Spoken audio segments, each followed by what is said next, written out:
una palabra. Es lo más original de Dios, hablar. El libro del Génesis comienza diciendo: en el principio existía el caos. Todo era desorden y oscuridad.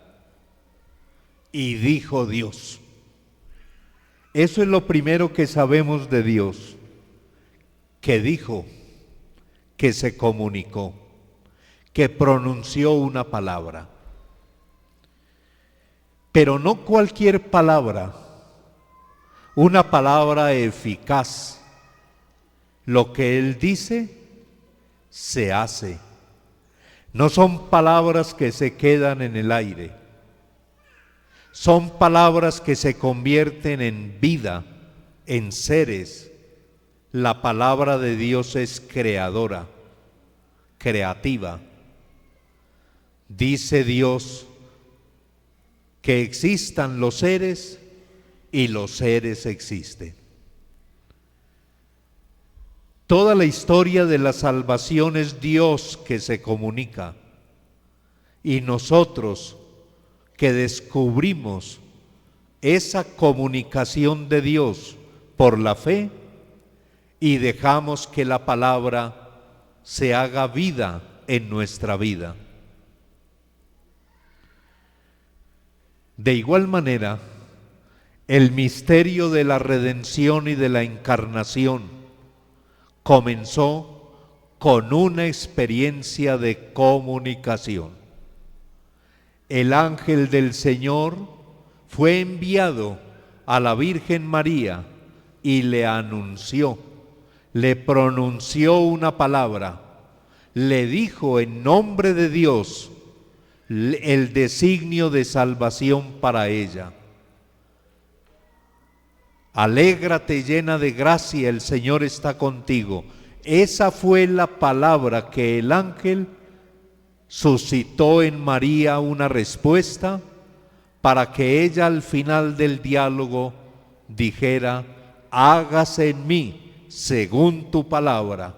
De nuevo, la palabra se hace en la Virgen María, y a partir de ese sí de María a la palabra pronunciada por el ángel, la palabra, el Verbo encarnado de Dios, tomó carne y sangre en la vida de María, se hizo historia y cultura, y la palabra se hizo carne y habitó entre nosotros.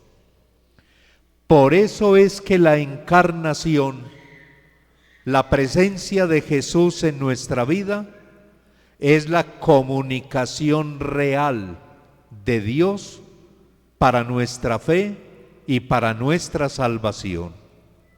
Jesús es la comunicación de Dios.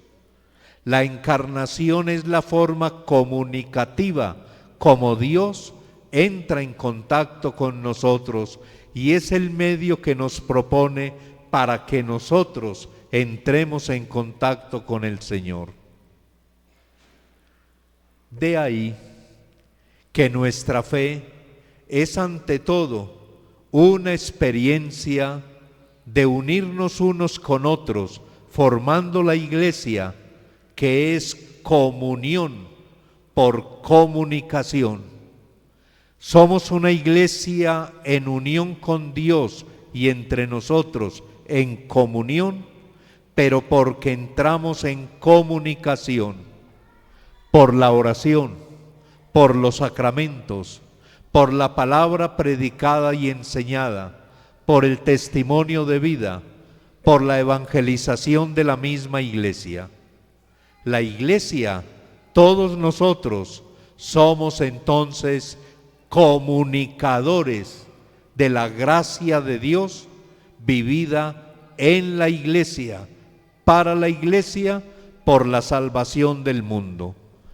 Todos somos comunicadores, porque Dios con todos ha entrado en unidad.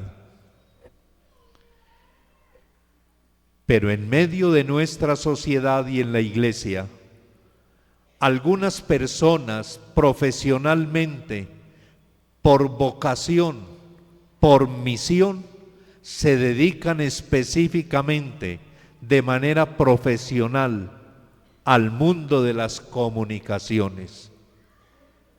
Esas personas que son los comunicadores son aquellos que en nombre de Dios, representando el pueblo y la comunidad, en nombre de la iglesia, son testigos del amor de Dios en el mundo a través de su oficio de comunicación, de su oficio de dar a conocer la creación de Dios con una palabra eficaz, la redención de Jesucristo con una palabra asumida y aceptada por la Virgen María, y el mismo Jesús, que es la palabra de Dios para el mundo, que es la palabra redentora, y los comunicadores creyentes, cristianos, católicos, son testigos de la palabra.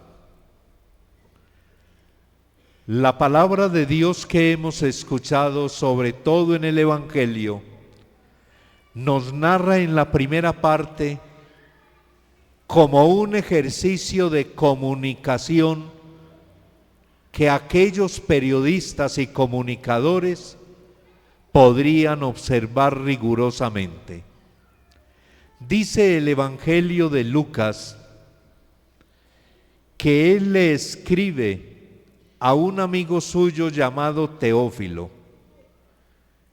Le dice así: puesto que muchos han emprendido la tarea de componer un relato de los hechos que se han cumplido entre nosotros, como nos lo transmitieron los que fueron testigos y servidores de la palabra, yo he decidido escribírtelos por su orden.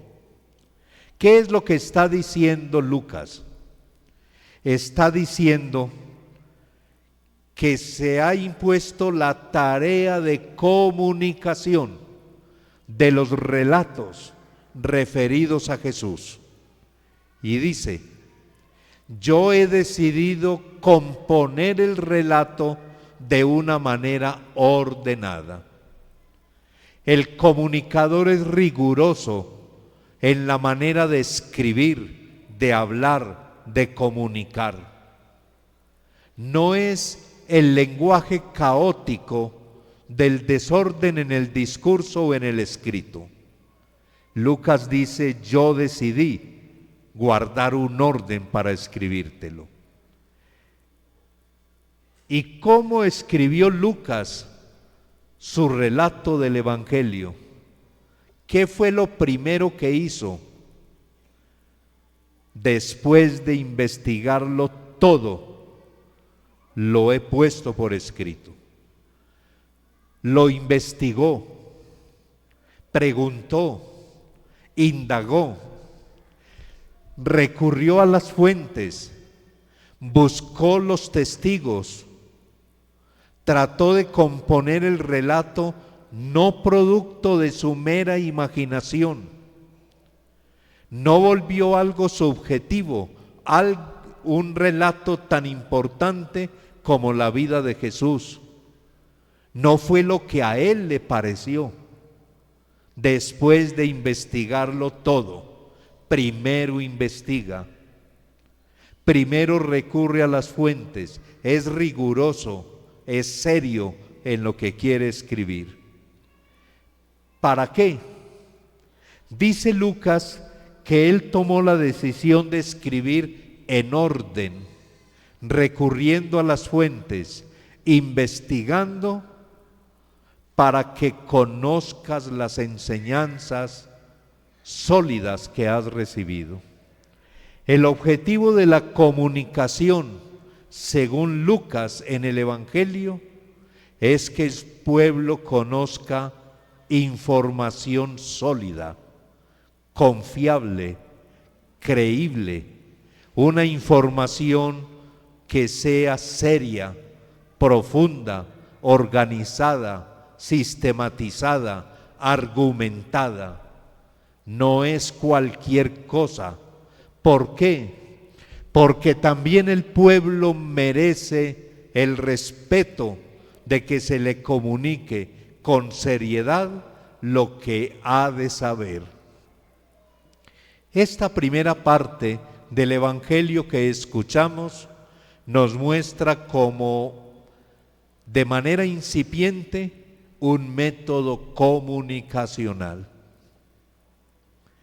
Ya en la segunda parte del Evangelio se nos dice que Jesús fue a la sinagoga, volvió a Galilea, de allí en Galilea, en la zona, se fue al pueblo de Nazaret, asistió a la reunión de la sinagoga, tomó el Evangelio, tomó la palabra de Dios, un rollo judío, lo leyó.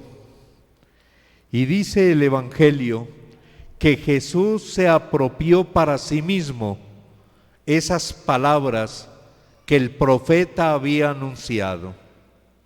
El Espíritu del Señor está sobre mí, porque me ha ungido, me ha enviado a evangelizar a los pobres, a proclamar a los cautivos la libertad y a los ciegos la vista, a poner en libertad a los oprimidos, a proclamar el año de gracia del Señor. Y dice Jesús que esa palabra se cumple en él. ¿Qué es lo que se cumple en Jesús? ¿Cuál es la misión que tiene Jesús según esa palabra? Misma misión que se propone a los comunicadores en el sentido que hemos expresado de ser testigos de la salvación de Dios en el mundo. Podríamos decir que la misión de Jesús, según el Evangelio, propuesta para los comunicadores, se puede resumir en 3 acciones. Jesús fue enviado a proclamar, a consolar y a liberar. Proclamar. Jesús habla, enseña, dice, opina, corrige, exhorta, indica, guía, defiende, propone. Eso es proclamar. Pero, ¿en qué consiste la proclamación? Proclamar la buena nueva del reino de Dios. La buena noticia de que Dios nos ama, que Dios tiene un plan para cada uno, plan de salvación, plan de liberación, que Dios nos quiere sanar, nos quiere limpios, nos quiere alegres y felices. Una buena noticia es lo que Jesús proclama. El buen comunicador proclama buenas noticias. Ser profeta de calamidades, ser anunciador de catástrofes, ser una persona que comunica desaliento, pesimismos y desesperanzas, es fácil. Gana rating, gana adeptos. El morbo de explotar las pasiones humanas es francamente fácil. Pero comunicar la buena nueva, ser testigo de la esperanza, abrirle caminos al mundo a través de la comunicación, es lo que propone Jesús cuando dice que Él fue enviado para proclamar la buena nueva. Proclamar. En segundo lugar, dice Jesús que ha sido enviado a consolar. Consolar al triste, consolar al que sufre, acompañar las personas y comunidades en situaciones difíciles, en sus derechos humanos, en la negación de su dignidad, en la explotación de sus fragilidades. Consolar y acompañar a todo hermano que sufre, a los desheredados, a los humillados. El comunicador, a través de su palabra y de su ejercicio, es el consuelo y la esperanza de los desheredados del mundo, de los que no cuentan, de los que ya han encontrado solo puertas cerradas. El comunicador abre puertas, señala caminos, advierte peligros, hace suyas las causas de los hermanos, presta su voz a quienes han sido silenciados, hace de las necesidades humanas en la fraternidad y humanidad su propio interés y su propio destino. Consuela al triste, pero también entristece al consolado. No solamente se trata de llevar consuelo al que sufre, también se trata de mover las entrañas de quienes se sienten demasiado seguros, a quienes están apoltronados en el poder, en el prestigio, en el tener, a quienes se sienten tan seguros de sí mismos, prescindiendo de Dios y de los hermanos, que pasan por la vida sin que su conciencia sea herida por un buen comunicador que convoca para que la fraternidad y la solidaridad en nombre de la humanidad sea una causa común de toda la sociedad. Consuela al triste y entristece al consolado. Abre esperanza al desesperado, pero también conmueve la conciencia de quien se siente tan seguro. Y liberar.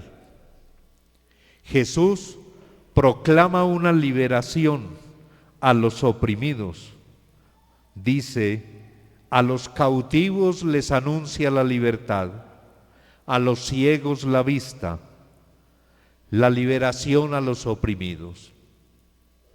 Ayudar a liberar la sociedad de las ataduras del mal, de esas cadenas de muerte que a veces en esta cultura de la mentira, tan farandulera esta sociedad que vive de la apariencia, de la pose y de todo lo que sea meramente rutilante y aparente. Liberar la conciencia y al ser humano, abriéndole horizontes, proponiéndole ideales grandes, acompañando personas y comunidades hacia destinos superiores a su condición actual de menos para más. Es decir, el comunicador comprometido en la liberación hace que cada persona y comunidad o cada usuario de sus medios de comunicación se sienta convocado a perseguir ideales más altos, más fuertes, más veloces, más lejos. Es decir, en otras palabras, el comunicador propone ideales grandes para liberar a las personas. En este jubileo del mundo de la comunicación, démosle gracias a Dios porque Él se ha comunicado con nosotros a través de todo su acto creador. Cada ser de la creación es una comunicación de Dios que debemos descubrir, interpretar para comunicar también a los demás. Démosle gracias a Dios porque Él se ha comunicado con la Virgen María a través del ángel Gabriel, anunciándole una palabra para que el Verbo increado se hiciera carne en las entrañas de la Virgen. Démosle gracias a Dios, porque a través de la Virgen María, de su docilidad a la palabra, habiéndola escuchado, meditado, guardado y puesto por obra, la Virgen María nos enseña lo que en el Salmo responsorial proclamamos: tu palabra es espíritu y es vida. Ella lo hizo así y así nos lo enseña. Démosle gracias a Dios por nuestros hermanos comunicadores, que con esfuerzo, tal vez con la escasez de recursos, pero con convicción, siguen utilizando los medios a su alcance para darnos a conocer una verdad que libera, una palabra que da esperanza, porque ellos a través de su ejercicio están siendo testigos de la comunicación de Dios en el mundo. Que en este jubileo del mundo de la comunicación también nos comprometamos todos a ser comunicadores, no solo de palabra, sobre todo de obras de caridad y de vida cristiana. A través de la oración, la enseñanza y los sacramentos, todos somos comunicadores en nuestra familia, nuestros trabajos, en la educación, donde estemos. Que nuestras comunicaciones como personas sean de la buena nueva, de la esperanza del Señor. Encomendémonos a nuestro santo patrono, San Judas, que Él atienda nuestras súplicas, conozca nuestros deseos, por sus manos e intercesión vayan a nuestro Dios, y así como queremos a través suyo entregarle nuestros deseos, propósitos y necesidades, comunicarle a Dios los sufrimientos de nuestra vida, también nos traiga la comunicación de Dios de que el Señor nos ama, nos protege, nos cuida y nos salva. Amén.